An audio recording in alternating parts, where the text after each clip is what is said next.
Good morning. Welcome to MobilityWOD. Today we're going to talk about jerking, and specifically the split jerk, and maybe how to get ready for that, or how to kind of mobilize some positions that will make that more effective. One of the things that's just happened at our gym is that one of our coaches named Diane Fu just back squatted 330, and that bums us out because she's now back squatting more than many of us can jerk. So today's goal for me is that I'm going to try to jerk more than Diane can back squat. It's close. It's a close race, but I'm going to think about getting prepared for that, and I'm going to show you what I would do to kind of work on those positions. And once again, we have Adrian Bosman with us. And what's your shirt say, Adrian?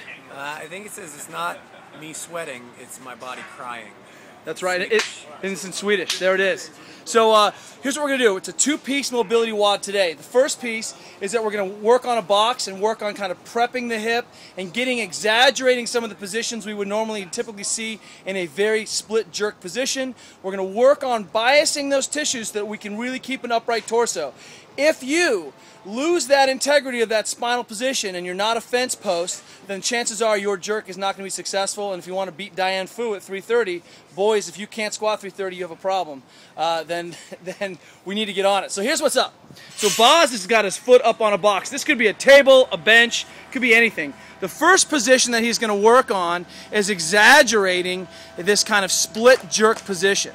And so he's stepping back. This is one of the favorite stretches of Jami Tilkinen from CrossFit Thames, which is spelled CrossFit Thames. We'll put a link on the site. But notice that Adrian's biased his foot internally a little bit, and he's mobilizing that internal rotation of the femur in extension.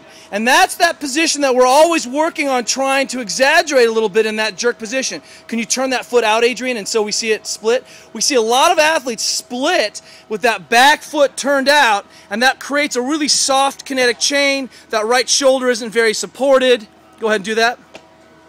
With that back foot, he can't go any lower, but the whole kinetic chain is soft. As soon as he internally rotates, now he can squeeze his butt. Butt supports the back. Back is stacked neatly over the shoulders. So on the wind up on the stretch today, this mobilization of this piece, he's just going to take himself into a kind of a far deep lunge, exaggerating, still always reinforcing verticalized shin. He's got that leg internally rotated, and torso is nice and up and down and right. So one of the things Adrian's not doing is he's not sacrificing his back with an overextension piece. He's wearing black and it looks svelte. It's hard to see today, but that position's no good. We're always reinforcing neutral spine and then trying to kind of get around that. We'll work on spinal mobility another time, but chiefly we need our athletes worried about spinal stability. So right here, Adrian's kind of biasing this kind of anterior structures, front structures, all the way from the belly all the way down. He can make little circles inside the hip. This is going to smoke what? He's maybe challenging his psoas, but he's challenging anything that is potentially limiting this position. And he's reinforcing. One of the things we like about this and any box work is we get a 2-for-1. Once again, Adrian's got his hip up and he's working on that deep flexion position, but because it's one leg at a time, he can kind of exaggerate that big piece and kind of work and capture some of the other tissues inside, more like the medial hamstring stuff. All right? So that's kind of a 2-for-1. I want you to exaggerate that. He can push his knee out. He can bias back and down. And you're just going to do that informed freestyling through there. I want you to spend 2 or 3 minutes looking through this pose in these positions, belly tight, and I want you to see if you can squeeze your butt in this position. We see athletes in that extended position. We go jerk again for us, Adrian. Yep. We see him extended, and the butt is soft. And when that butt is soft, then the anterior structures are pulling him into extension, and suddenly it looks like we have two hip joints again.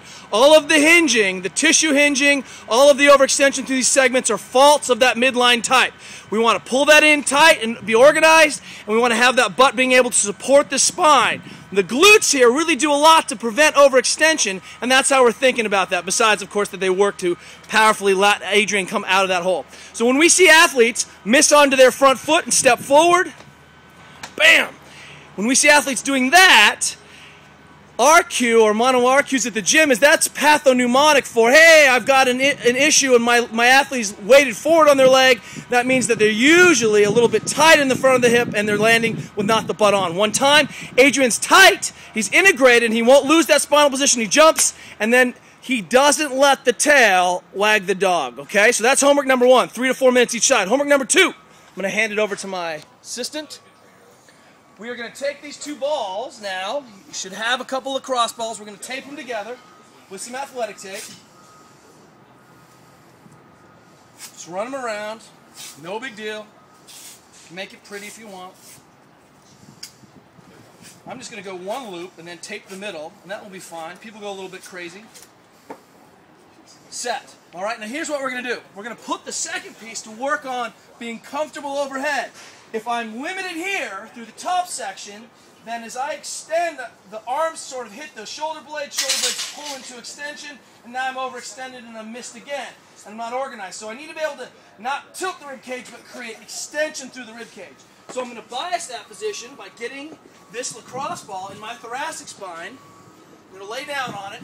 I can start by hugging myself, but this isn't really the position where I'm interested in. So belly is tight, rib cage down. I'm going to press up and over my head without doing a whole bunch of crazy extensions. So stay tight, press up and over the head, try to be long, move down to another segment, press up, and you should be able to easily press to the ground all the way through those segments, all the way through the shoulders without a problem. And if you have sufficient thoracic mobility, some of you guys are going to stop here, but we want you to be able to extend and have all of those movement segments happen. We're going to toy with that for 4 or 5 minutes, and then our retest, take that with you because it's so cool. Our retest will just be pulling back and seeing how you jerk. And can you beat Diane? That's the goal. Today's workout is called Beat Diane. See you tomorrow.